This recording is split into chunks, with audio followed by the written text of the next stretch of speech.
ഒരു വിപ്ലവകരമായ പരീക്ഷണമരുന്ന് സ്വീകരിച്ചതോടെ ജസ്സിന്റെ ശരീരത്തിൽ അസാധാരണമായ മാറ്റങ്ങൾ സംഭവിക്കാൻ തുടങ്ങി. മിനിറ്റുകൾക്കുള്ളിൽ അവന്റെ ശരീരം ക്രമേണ കാഴ്ചയിൽ നിന്ന് മറയുകയും അവൻ പൂർണ്ണമായും അദൃശ്യനായി മാറുകയും ചെയ്തു. ആ പരീക്ഷണം ചരിത്രപരമായ ഒരു വിജയമായി കണക്കാക്കപ്പെട്ടു. ജസ് ലോകത്തിലെ ആദ്യത്തെ അദൃശ്യ മനുഷ്യനായി മാറി. സുരക്ഷ ഉറപ്പാക്കാൻ 3 ദിവസത്തെ നിരീക്ഷണത്തിനായി ജസ്സിനെ ഗവേഷണ കേന്ദ്രത്തിനുള്ളിൽ തന്നെ താമസിപ്പിച്ചു. ശാസ്ത്രജ്ഞർ നിരവധി പരിശോധനകൾ നടത്തുകയും അവന്റെ അവസ്ഥ ശ്രദ്ധാപൂർവ്വം നിരീക്ഷിക്കുകയും ചെയ്തു. ലബോറട്ടറിയിലുടനീളം തെർമൽ ഇമേജിംഗ് ക്യാമറകൾ സ്ഥാപിക്കുകയും അപ്രതീക്ഷിത പാർശ്വഫലങ്ങൾ ഉണ്ടായാൽ നേരിടാൻ ടീം അംഗങ്ങൾ മാറി മാറി കാവലിരിക്കുകയും ചെയ്തു. ഇത്രയൊക്കെ മുൻകരുതലുകൾ എടുത്തിട്ടും ജസ്സിന് അസ്വസ്ഥത അനുഭവപ്പെടാൻ തുടങ്ങി. ഒരു രാത്രി ഉറക്കം വരാതെ അവൻ നിശബ്ദമായി തന്റെ മുറിയിൽ നിന്ന് പുറത്തിറങ്ങി ഗവേഷണ കേന്ദ്രത്തിലൂടെ നടന്നു.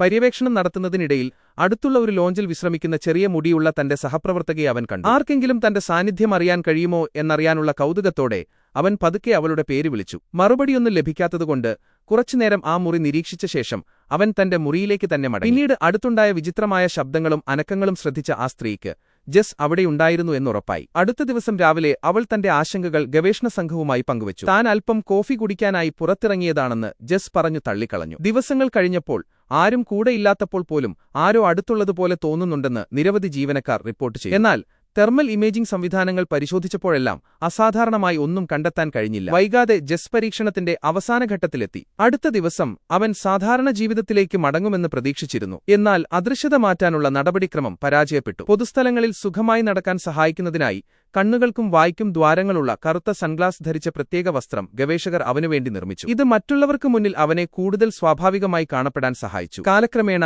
നിരന്തരമായ പരിശോധനകളും നിരീക്ഷണങ്ങളും ജസ്സിനെ നിരാശനാക്കി. ശാസ്ത്രജ്ഞരുടെ പരിശ്രമങ്ങളെ അവൻ അഭിനന്ദിച്ചെങ്കിലും സ്വാതന്ത്ര്യത്തിനും ലാബിനു പുറത്തുള്ള ജീവിതം അനുഭവിക്കാനുമുള്ള തീവ്രമായ ആഗ്രഹം അവനുണ്ടായിരുന്നു. ഒരു ദിവസം അവൻ നിശബ്ദമായി ഗവേഷണ കേന്ദ്രത്തിൽ നിന്നിറങ്ങി സ്വന്തം നിലയ്ക്ക് ലോകം കാണാൻ യാത്രയായി. ആഴ്ചകൾക്ക് ശേഷം ആദ്യമായി വീട്ടിലേക്ക് മടങ്ങിയപ്പോൾ ജസ്സിന് വലിയ ആവേശം തോന്നി. തെരുവിനക്കരെ താമസിക്കുന്ന തന്റെ അയൽക്കാരനെ കണ്ടപ്പോൾ ദൂരെ നിന്ന് ജീവിതം നോക്കി നിൽക്കുന്നതിനു പകരം ആളുകളുമായി വീണ്ടും ബന്ധപ്പെടാൻ അവൻ തീരുമാനിച്ചു. ആത്മവിശ്വാസം സംഭരിച്ച് അവൻ റോഡ് മുറിച്ചുകടന്ന് അയൽക്കാരന്റെ വീട്ടിലെ ഡോർബെൽ അടിച്ചു.